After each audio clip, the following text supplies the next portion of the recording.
Hey, hey, everybody coming on. Hey, Ivan Land Jr. and it's Miss Parker TV and Jay the Dog and Mama Muffin. Hey, Priscilla.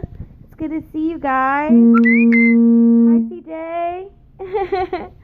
Yeah, so I'm going to get into it. I kind of want to give people some time to, come in. But I'll flip the camera around and I'll tell you what time it is.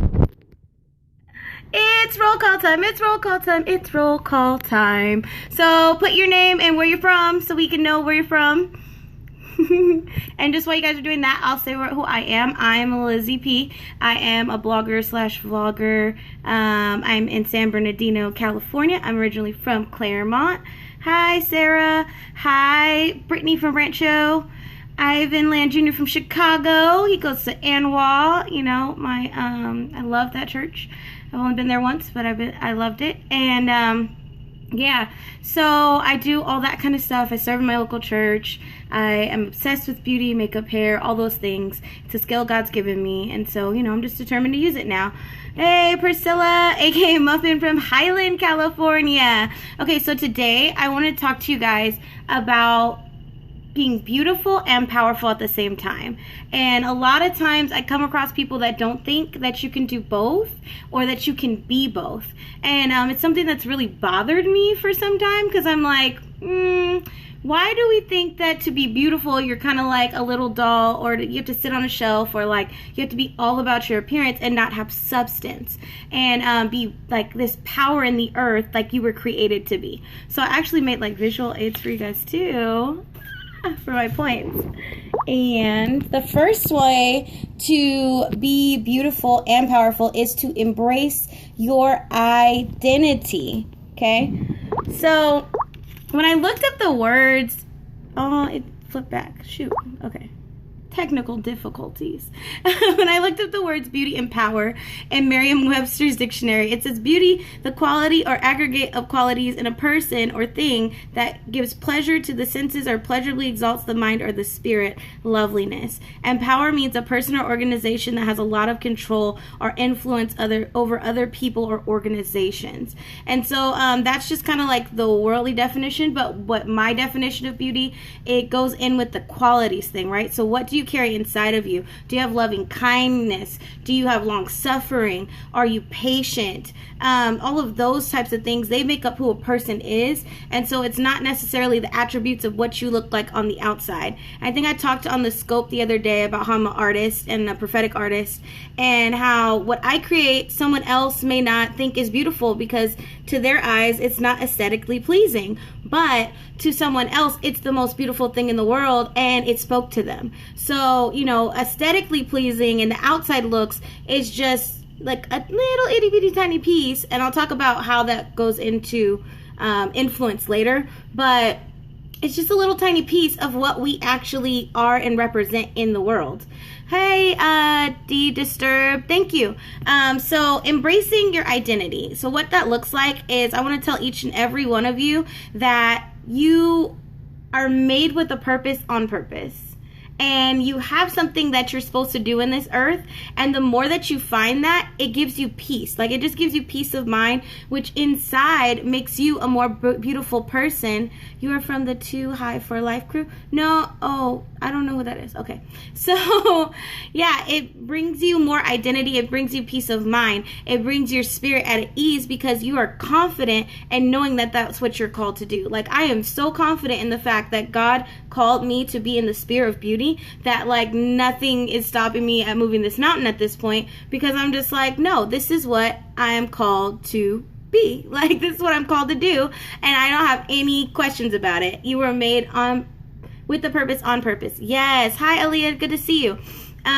So for me, identity, it was like, without a shadow of a doubt, that will I like to think of it like this. It will turn on a hidden sonar in people, and they'll just start detecting you. So when you go places, it's like you are naturally, you have this attraction that people are drawn to you because you know who you are. So that's one of the ways that you can be both beautiful and powerful, because it's a very powerful thing to know who you are. Now, let's go to the second one. I'm going to take questions afterwards, okay? No shame. You can't have shame. No shame, people. No shame. So, Jade, because you shaded, by the way, advertisers tell you what you think is beauty is. Yes. People actually, they do that. Like, the world standards of what beauty is, 90% of us don't fit into that. And the people that are behind those pictures, they don't fit either. There's people behind there, like, changing everything and making it look, okay, I'm just gonna ignore that. Just making it look the way that we think we would want it to look at, okay? So then the second point is there's no shame in possessing both skills. And I consider them both skills because to be beautiful in a world that is constantly telling you that you're not, it takes discipline of the mind. And it takes for you to actually believe that you were created that way. Actually, like, naturally as well. It's about good hygiene, taking care of your appearance on a daily basis. Like, I think that those things, or I'm reading some of it from my blog, which is LizziePBeauty.com. So I wanted to make sure I had all my stuff together for you guys. So, like, we like to be all on this end and be like, oh, well, being beautiful is inward. Yes, it is. But also, it's how you take care of yourself. And a lot of people may struggle in that area because they're like, well, to be powerful, you know, I don't really have to take a shower every day. Well, no, you do. You do. Where did you get that info, though? Oh, I got the info just from my life experience and my journey with God about what beauty really looks like. I guess I'll tell part of my story. When I was younger, I used to, like, really dress up and do all this stuff and, you know, be fancy every day because I wanted to be what people thought is beautiful. I really wanted a boyfriend. I really wanted to be sexy. And, you know, that didn't really get me anywhere because that's not what I was designed to be at all. So a lot of this is just from my life experiences and what I feel like, you know, God is telling me. So that's where I got it from. So opinions, no facts. Oh, you don't need money to look good. Well, it is a fact that you need to know your identity in life. That's just, it's just a fact. But okay, let's go back to what skills. So then some people lack the skill of even being able to handle power. You have to be able to be humble. To have power, it said it's to control or influence people, right? So if you get into this place where you have this high level influence and you don't know how to be humble and you start bossing people around or telling them whatever you feel like telling them and being a rude, nasty person, it's not really, you're not building that right. You're using manipulation and deceit, actually, to use this gift that you've been given instead of actually stepping into your purpose and maybe like shifting an area where someone else is doing that. All right, and then the last one. You guys having fun? Give me hearts if you're having fun. Is forsake not. Forsake not, okay? Forsake not. And forsake not is do not forsake one for the other, all right? So people sometimes, watch, some of you guys are going to laugh, because you'll see high-powered people, and they'll be like hardened individuals. They have dug so deep into their craft that they don't care anything about what they look like. They don't care anything about how they treat people. They don't care anything about how they feel around other people. They're just ambitious. They're driven. They want what they want. They get their money. Ain't nothing stopping them. They're like, you better have my money. And that's it. Like, they have no balance of what it's like to have beautiful qualities. And that's what I'm really talking about. It's not how outwardly your appearance is, but really inwardly. Like, what are you like to other people? Do you have love? Do you talk to people with love? It's a struggle. I know. Hey, at Church Planner TV in the house. So it's kind of like a balance between the two. And I would say that if you don't have one without the other, right? So if you're beautiful outwardly and you do all of this makeup and you put yourself together, or you're a gentleman and you like dress yourself in fine clothing, but then you have no substance behind it, like what's the point of that? There's no point in being this beautiful creature in the earth and a wonder in the earth with your looks, but you have nothing to offer to people. That makes no sense at all. And so that's what I wanted to talk to you guys today about, is just being able to understand that to have one without the other, it's kind of an imbalance in life. And when you know your identity, you don't have shame in perfecting your craft, learning what you're supposed to learn in the earth and being in that sphere, then you will be a powerful person at the same time. But don't forsake don't forsake taking care of yourself as well. And so that's the thing. A lot of people think we could just walk into places and people are just going to be attracted to us because we're powerful and we hold something on the inside. No, it's not that way. Like, you can miss an opportunity because you didn't get up and take a shower that day. Like, let's just be real. It does play a part into aesthetically pleasing people.